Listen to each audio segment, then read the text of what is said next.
بالفيديو خروج كنزة الخادمة من المستشفى الخاص والذهاب إلى المستشفى برشيد عند الطبيب الشرعي للحصول على الأوراق اللازمة التي ستسلمها للأمن الوطني ليقوموا بواجبهم. أولاً، وإذا كنت مسلماً فاضغط علامة إعجاب لهذا الفيديو والدعاء مع كنزة يا من بيده كل شيء.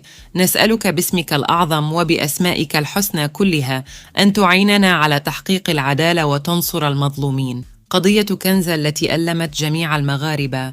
اليوم خرجت كنزة من المصحة بدعم من عائلتها ليتم نقلها إلى المستشفى برشيد عند الطبيب الشرعي. وصرحت والدة كنزة قائلة: ابنتي الآن في حالة أفضل مما كانت عليه، خضعت لعملية جراحية على يدها، واليوم في الصباح أخرجناها من المصحة. سنذهب بها إلى الطبيب الشرعي في برشيد للحصول على الأوراق اللازمة لتقديمها إلى المحكمة، والتي سنسلمها للأمن الوطني ليقوموا بواجبهم.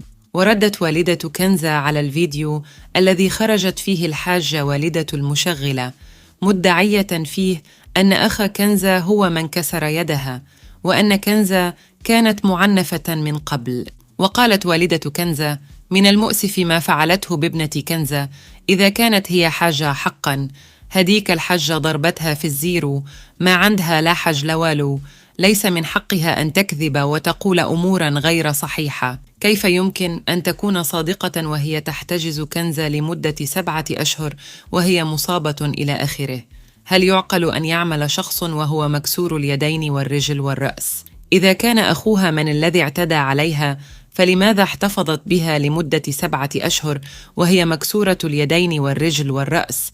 هل يعقل أن أخاها فعل هذا بها؟ ابنتي تعذبت كثيرا وكانت محتجزة لديها. ووجهت والدة كنزة الشكر إلى كل المغاربة الذين وقفوا بجانبهم وأي شخص ساهم ومد يد العون لكنزة، كما شكرت المستشفى والطاقم الطبي الذي عالج كنزة، وخصت بالشكر للدكتور رشيد ومدير المستشفى الذين لم يطلبوا أي أموال مقابل العلاج.